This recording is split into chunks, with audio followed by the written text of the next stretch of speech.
La reine figée sur son trône, à table en famille ou encore décapitée.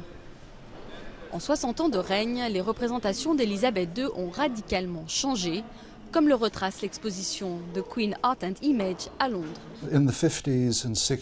Dans les années 50, il y a cette image formelle de la reine.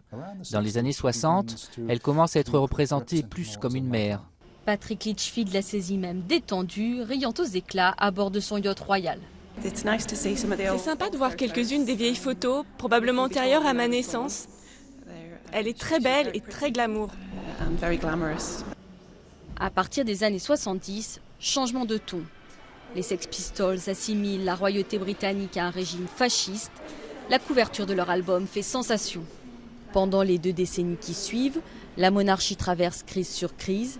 Divorce de Charles et Diana, incendie de Windsor, mort de Lady Di. La formalité n'est plus de mise. Lucien de Freud en fait un portrait peu flatteur. Hugh Locke utilise des jouets en plastique et des bijoux de pacotille pour la représenter. Elle suinte, elle dégouline comme un fruit tropical pourri ou quelque chose comme ça. A l'inverse, Chris Levine, auteur d'un portrait de la reine aux yeux clos, ne cache pas son admiration pour la vieille dame de 86 ans. J'ai fait des portraits de rockstars, mais elles transcendent la célébrité. Je voulais obtenir une vraie sensation de sérénité. Je lui ai demandé de se reposer entre les prises et le moment s'est produit, comme par magie.